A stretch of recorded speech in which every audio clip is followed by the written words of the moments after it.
Hello students, economics के इस class में फिर से एक बार आप सभी का स्वागत। डियर स्टूडेंट्स, इकोनॉमिक्स के इस क्लास में आज हम लोग जानेंगे रिवर्स रेपो रेट के बारे में। यह जो रिवर्स रेपो रेट है यह भी quantitative credit control policy of the RBI का एक इम्पोर्टेंट टूल है।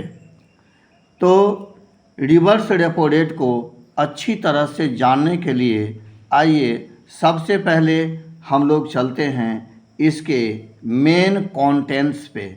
जानते हैं कि इसके खास कंटेंट्स कौन कौन से हैं। डियर स्टूडेंट्स, इसके भी 3 कंटेंट्स होंगे। Content number 1, what is reverse repo rate. Reverse repo rate क्या है।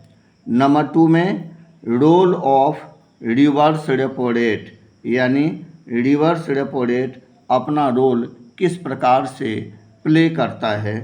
एंड नंबर 3 में use of reverse repo rate, यानी आरबीआई मनी सप्लाई को कंट्रोल करने के लिए रिवर्स रेपो रेट का यूज किस प्रकार से करता है। ठीक, तो चलिए अब 1 बाय 1 करके एक एक कंटेंट की ओर बढ़ते हैं। पहला कंटेंट, जैसा कि आपने सुना, देख भी रहे हैं स्क्रीन पे, यह है what is reverse repo rate. Reverse repo rate क्या है। डियर स्टूडेंट्स, अब आप इसको ध्यान से सुनिएगा। Reverse repo rate is a type of rate of interest at which the commercial banks deposit their surplus fund with the RBI। Hindi में सुन लीजिए, रिवर्स रेपो रेट एक प्रकार का रेट ऑफ इंटरेस्ट है जिस पर कॉमर्शियल बैंक अपने सरप्लस मनी फंड को आरबीआई के पास में जमा करता है।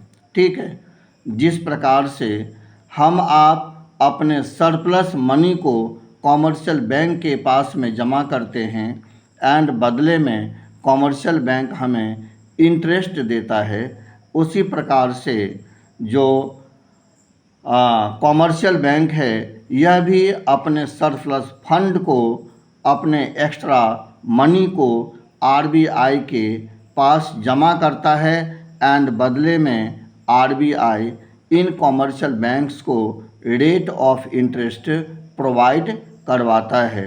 ठीक है, तो जो RBI rate of interest provide करवाता है, इसी रेट ऑफ इंटरेस्ट का दूसरा नाम है इकोनॉमिक्स की लैंग्वेज में रिवर्स रेपो रेट। ठीक है, समझ गए।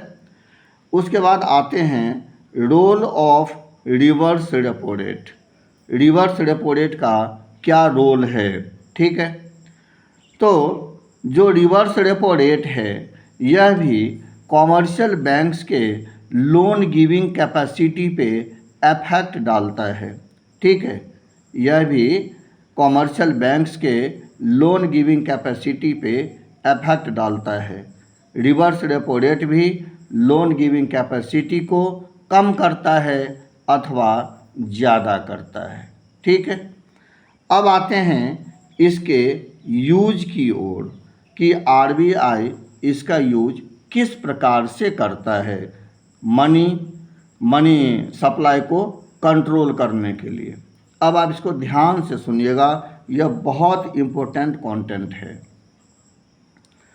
जब आरबीआई यह ऑब्जर्व करता है कि कंट्री के अंतर्गत अथवा इकोनॉमी में एक्सेस मनी सप्लाई है एंड उसे कंट्रोल करने की आवश्यकता है, उसे मिनिमाइज करने की आवश्यकता है, तो आरबीआई रिवर्स रेपो रेट को बढ़ा देता है, इंक्रीज कर देता है। क्या करता है आरबीआई? रिवर्स रेपो रेट को इंक्रीज कर देता है, यानी बढ़ा देता है।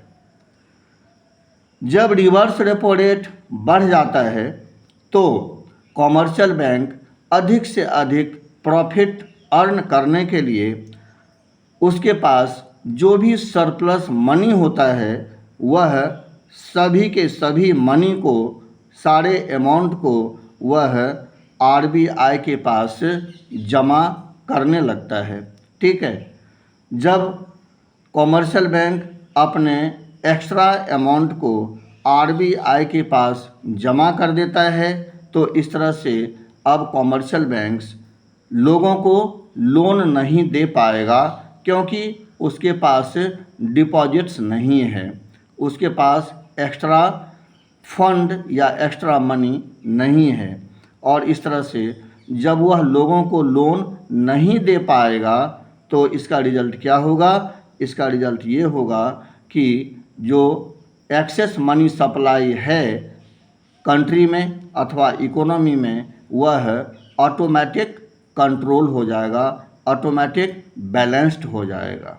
ठीक है, उसी प्रकार से जब आरबीआई यह ऑब्जर्व करता है कि कंट्री में लोगों के पास परचेजिंग पावर का शॉर्टेज है, यानी कि मनी सप्लाई मिनिमम है, यानी कि मनी सप्लाई बहुत ही कम है। ठीक है, ऐसे में मनी सप्लाई को बढ़ाने की आवश्यकता होती है जिससे लोगों की जो परचेजिंग पावर है वह बढ़ सके।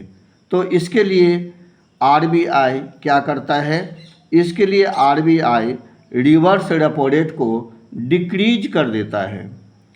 जब आरबीआई रिवर्स रेपो रेट को डिक्रीज कर देता है तो कॉमर्शियल बैंक्स यह समझता है कि एक्स्ट्रा अमाउंट को आरबीआई के पास जमा करने में कोई बेनिफिट नहीं है, इससे अच्छा बेनिफिट लोगों को लोन एडवांस करने में है। तो अब वह क्या करता है? आरबीआई के पास अपने एक्स्ट्रा फंड को जमा ना करके वह इन एक्स्ट्रा फंड को लोगों को लोन एडवांस करना शुरू कर देता है। जब कॉमर्शियल बैंक लोगों को ज़्यादा से ज़्यादा लोन एडवांस करने लगता है तो क्या होता है?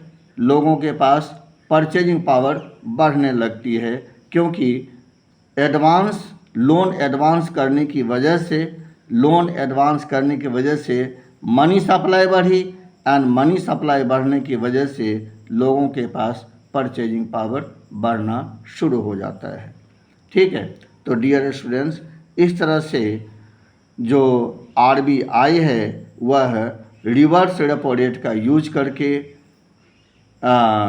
कंट्री में या इकोनॉमी में या तो एक्सेस मनी सप्लाई को बैलेंस्ड करता है अथवा जो शॉर्टेज ऑफ मनी सप्लाई है उसे वह बढ़ा करके वह मनी सप्लाई को बैलेंस करता है। ठीक है, तो उम्मीद है आपको यह रेपो रेट के बारे में पूरी जानकारी मिल गई होगी, आपने सीख लिया होगा। तो मैं यहीं पर इसको अब फिनिश करता हूँ। आप भी इस चैनल को सब्सक्राइब कर दीजिए, इसको लाइक करके और इसे अपने फ्रेंड्स में शेयर कर दीजिए। फिर मिलते हैं दूसरे टॉपिक के साथ दूसरे वीडियो में। तब तक के लिए जय हिंद, वंदे मातरम।